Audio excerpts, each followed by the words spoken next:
안녕하세요. 12월 16일 금요일입니다. 오늘은 전도서 10장 12절부터 20절까지입니다. 제가 읽겠습니다. 지혜자의 입의 말들은 은혜로우나 우매자의 입술들은 자기를 삼키나니 그의 입의 말들의 시작은 우매요 그의 입의 결말들은 심히 미친 것이니라. 우매한 자는 말을 많이 하거니와 사람은 장래일을 알지 못하나니 나중에 일어날 일을 누가 그에게 알리리요. 우매한 자들의 수고는 자신을 피곤하게 할 뿐이라. 그들은 성읍에 들어갈 줄도 알지 못함이니라. 왕은 어리고 대신들은 아침부터 잔치하는 나라여 내게 화가 있도다. 왕은 귀족들의 아들이요 대신들은 취하지 아니하고 기력을 보호하려고 정한 때에 먹는 나라여 내게 복이 있도다. 게으른즉 석가래가 내려앉고 손을 놓은즉 집이 새느니라. 잔치는 희락을 위하여 베푸는 것이요 포도주는 생명을 기쁘게 하는 것이나 돈은 범사에 이용되느니라. 심중에라도 왕을 저주하지 말며 침실에서라도 부자를 저주하지 말라. 공중의 새가 그 소리를 전하고 날짐승이 그 일을 전파할 것임이니라. 아멘. 말 한마디에 천냥빚을 갚는다는 이야기가 있습니다. 말이 그렇게 중요하고 어떤 힘이 있다는 이야기죠. 어떤 사람은 그 말로 흥하게 되기도 하고요. 어떤 사람은 말로 화를 당하는 그런 일들도 우리는 많이 보고 듣습니다. 오늘 전도자는 지혜자의 말과 우매한 자의 말에 대해서 이야기하고 있는데요. 지혜자의 말은 이렇게 이야기합니다. 은혜롭다. 은혜로우나 이렇게 이야기합니다. 그의 말은 은혜롭지만 우매자는 그렇지 않다 이야기하죠. 은혜로운 말은 어떤 말일까요? 은혜로운 말은 그 사람을 불쌍히 여기고 긍휼히 여기는 마음으로 하는 이야기, 그리고 그의 상황이나 감정을 내 것으로 여기고 그런 마음으로 하는 이야기, 아니면 어떤 대가를 바라지 않고 하는, 대가를 바라지 않은 그런 마음으로 하는 이야기, 또 그가 하나님을 내 이야기를 듣고 나를 의지하고 나만 바라보고 내 말만 잘 듣는 사람으로 만들려고 하는 이야기가 아니라 그가 다시 한번 고개를 들어서 하나님을 생각하고 바라볼 수 있기를 바라는 그런 마음으로 하는 이야기, 그런 말이 은혜로운 말이지 않겠습니까? 그냥 듣기에 좋은 말이 아니라요, 참으로 그러한 말, 하나님의 은혜를 힘입을 수 있는, 다시 한번 하나님을 볼 용기를 얻게 하는 그렇게 되고자 하는 그런 마음으로 하는 이야기가 은혜로운 말이 되는 것 아닐까요?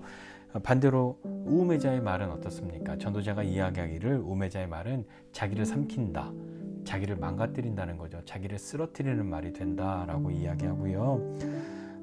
그의 말의 시작은 우매함이고 결말은 미친 것이다, 이렇게 이야기하면서 우매한 사람 말을 많이 하는데 그렇지만 사람이 장래를 알 수 없는 것 아니냐, 나중에 일어날 일도 모르면서 말은 많이 한다 라고 말하면서 우매한 자의 수고를 이야기합니다. 수고는 뭔가 열심히 하는 거잖아요.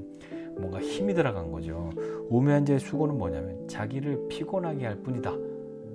그러면서 열심히는 하고 뭔가를 하기는 하는데 분별도 못하고 무엇인가 방향도 잃은 그런 사람이 열심히 해서 그들은 성읍에 들어갈 줄도 모른다 라고 이야기합니다. 그러니까 자기 집을 찾아가지도 못할 만큼 그렇게 열심히는 했지만 방향을 잃었다 하는 그런 이야기겠죠. 그렇게 우매한 사람의 말과 열심히 해도 자기 자신 그리고 다른 사람까지도 길을 잃고 혼란스럽고 피곤하게 만듭니다. 이것이 우매한 자의 수고가 아닐까요? 그러면서 우리가 생각하기를 우매한 사람은 게으르고 지혜로운 사람은 부지런하고 그럴 것 같은데, 그 다음 전도자의 이야기를 한번 들어보죠. 16절, 왕은 어리고 대신들은 아침부터 잔치하는 나라. 왕은 미숙하고 대신들은 아침부터 놀고 먹는 그런 나라. 게으르고 그냥 자기 자신들의 책무나 해야 할 일들에 대해서는 손을 놓고 할 수 있는 능력도 없고 그런 나라는 화가 있다 이야기하고, 그 반대로 왕도 성숙하고 대신들도 취하지 않고 무엇인가 목적을 위해서 그 기력을 보호하려고 아무 때나 먹고 놀고 마시는 것이 아니라 무엇인가를 하려고 정한 때에 먹는 나라, 부지런하게 열심히 무엇인가 하는 그런 나라 복이 있다 라고 이야기합니다. 그러면서 게으르면 석가래가 내려앉고 손을 놓으면 집이 샌다 라고 이야기를 하고 있는데요. 이건 지혜로우나 우매하나 모두가 겪을 수 있는 것 아닙니까? 지혜자나 우매자나 모두가 겪을 수 있게 되는 거죠. 지혜자라고 해서 이런 일이 안 생기는 건 아닙니다. 지혜자라도 게으르게 되면 이런 일을 겪게 되겠죠. 이미 찾아온 불행 혹은 뭐 자기가 어떻게 이 일이 어떻게 되고 있는가 눈에 보이는데도 아무런 손을 쓰지 않고 있으면 우매한 자나 다름없는 거죠. 그리고 계속해서 잔치는 희락으로 해서 베푸는 거고 포도주는 생명을 기쁘게 하는 것이지만 돈은 범사에 이용된다. 뭐 게으른 사람도 잔치하고 놀고 먹고 할 수 있는데 또 부지런한 사람도 잔치하고 그렇게 기쁘게 하는 것을 먹고 마시고 그렇게 다 할 수 있는데 그것이 인생의 가장 귀한 것, 그것이 되는 것은 아니죠. 그러면서 무엇인가를 감추고 덮으려고 자꾸 먹고 마시고 즐겁게 노는 것으로 덮으려고 합니다. 게으르지만 석가래가 내려앉고 집이 새고 있는데도 흥청망청 이렇게 미숙한 왕과 이 게으른 대신들, 아침부터 놀고 먹고 모든 것을 덮으려고 하는 그런 모양새처럼 보이는 그런 사람들, 그것으로 자신들의 불행이나 무엇인가 안됨을 덮을 수는 없는 거죠. 그런 의미에서 돈은 범사에 이용된다라고 이야기합니다. 돈이 현실적으로는 필요하죠. 지혜자에게도 돈이 필요하고 우매한 자에게도 돈이 필요하지 않습니까? 우리가 앞서 본 7장의 말씀에 7장 12절에 보면요, 지혜의 그늘 아래 있음은 돈의 그늘 아래 있음과 같다라고 이야기합니다. 어쩌면 우리 삶에서 무엇인가를 어떤 불행을 해결하고 어려움을 없애는 것, 그런 것은 잔치와 포도주로 잘 되지 않고요. 어떤 의미에서는 돈이 그것을 좀 대비하거나 해결할 수 있는 방편이 되기도 하는 거죠. 그러나 돈이 무조건 악한 것은 아닙니다. 돈이 악하다는 아니죠. 돈을 사랑함이 일만 악의 뿌리인 것 아닙니까? 이게 참 어렵습니다. 지혜자에게도 돈이 필요하고 우매자에게도 돈이 필요한데 돈을 사랑함, 그러니까 돈으로 모든 것을 다 해결할 수 있다. 돈이 우리의 주인이다. 그것을 그렇게 말하고 있지는 않지만 그렇게 삶을 살아가고 있지 않습니까? 돈을 사랑함입니다. 돈을 사랑하지 않고 범사에 이용해야 하는데 이것을 다스리고 구별하기란 참 쉽지 않은 것 같습니다. 계속 보죠. 이 돈을 사랑함에 대해서 그것이 악이라고 이야기한 것이지 돈을 써서는 안 돼, 돈을 이용하는 거는 그게 나쁜 거야 라고 우리에게 가르치신 건 아니잖아요. 써야 하는데 그것을 사랑함, 그것이 우리에게 주어진 숙제인 것 같습니다. 그 다음 마지막에 보니까 마음속에라도 왕을 저주하지 말고 침실에서라도 부자를 저주하지 말라라고 이야기합니다. 마음속이나 침실은 다른 사람들이 잘 모르는 곳이잖아요. 그런 아무도 모른다 하는 곳에서도 그렇게 저주하는 말, 다른 사람에게 그런 말을 하지 말라라고 이야기하는 것은 전도자가 너는 미래를 모른다, 너가 그렇게 아무도 모를 거라고 생각하지만 새가, 날짐승이 그걸 다 전하고 그 일을 전파할 것이다.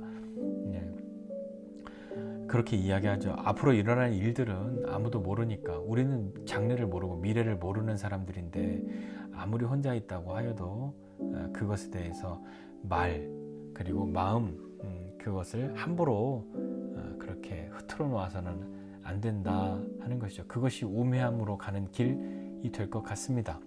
자, 오늘 이 말씀 보면서 이 말에 대해서 이야기하고 부지런함과 게으름, 이런 부분들 이야기하고 있는데요.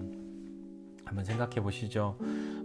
우리는 어떤 말을 더 많이 합니까? 나는 은혜로운 말을 많이 합니까? 아니면 자신을 삼키는 말을 더 많이 합니까?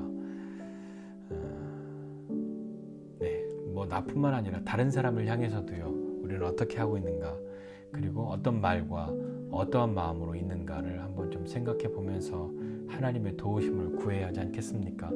왕이라 하여도 하나님의 도우심을 구해야 하죠. 다스리는 사람이라고 하여도 마음대로 그렇게 할 수 있는 것이 아니라요,